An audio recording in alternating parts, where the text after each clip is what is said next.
অগ্নিকাণ্ডে ভস্মীভূত একাধিক পরিবারের ঘরবাড়ি, আহত এক নাবালিকা। মঙ্গলবার ঘটনাটি ঘটেছে ইসলামপুর ব্লকের আগডিমটি খুন্তি গ্রাম পঞ্চায়েতের নেনকারি ভাটপুকুর এলাকায়।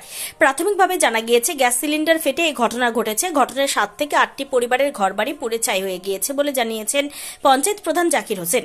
অগ্নিকাণ্ডের পর স্থানীয় লোকজন আগুন নেভানোর কাজে এগিয়ে আসেন। এরপর দমকলে খবর দেওয়া হলে ইসলামপুর দমকল বাহিনীর একটি ইঞ্জিন এবং কর্মীরা ঘটনাস্থলে পৌঁছে আগুন নিয়ন্ত্রণে আনে। খবর পেয়ে পুলিশ এবং বিএসএফ জওয়ানরাও ঘটনাস্থলে পৌঁছায়।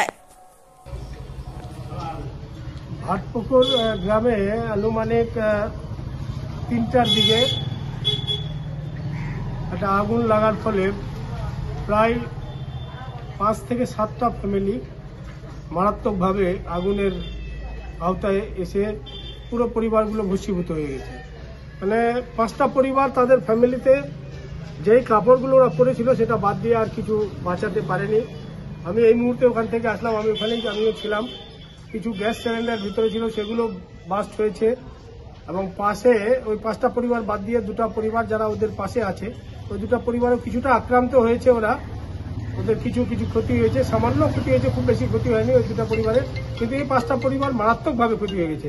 বিডিও সাহেবের সঙ্গে আমার কথা হলো, বিডিও সাহেব ইতিমধ্যে সবকিছু নোট করেছেন এবং উনি আমাকে বলেছেন পঞ্চায়েতের যে আমাদের এক্সিকিউটিভ আছে ওনাকে পাঠানোর জন্য। আমরা পঞ্চায়েত এক্সিকিউটিভকে অলরেডি আমি বলেছি, উনি ইফতারের পরে ওখানে যাবেন। ওখান থেকে বিডিও অফিস থেকে যা রিলিফ আছে দেওয়ার মতো, মানে যা রিলিফ এই মুহূর্তে তৎক্ষণাৎ দেওয়া যায় সেটা বিডিও ম্যাডাম বললেন যে আমি সেগুলো অ্যারেঞ্জমেন্ট করছি এবং আশা করি ইফতারের পরে তাদের সেই রিলিফগুলো তাদেরকে আমরা পৌঁছে দিতে পারবো। এবং আমরাও কি করতে পারি তাদের জন্য, যেহেতু এই মুহূর্তে খুব অবস্থাটা ঠিক না, আপাতত তাদের থাকার একটা স্থায়ী ব্যবস্থা করার পরে তাদের কিভাবে আবার পুনর্বাসনের ব্যবস্থা করা যায় সেটা আমরা নিশ্চয়ই খতিয়ে দেখছি এবং আমরা তাদের পাশে আছি। সেই আক্রান্ত পরিবার যারা আছে তাদের পরিবারের পাশে আমরা আছি। অল ইন্ডিয়া তৃণমূল কংগ্রেসের পক্ষ থেকে, ইসলামপুর ব্লক তৃণমূলের পক্ষ থেকে, আগডিমটি খুন্তি গ্রাম পঞ্চায়েতের পক্ষ থেকে আমরা ওই পরিবারগুলোর সাথে আছি, পাশে আছি। তাদের পুনর্বাসনের জন্য যা করণীয় আমরা নিশ্চয়ই করব।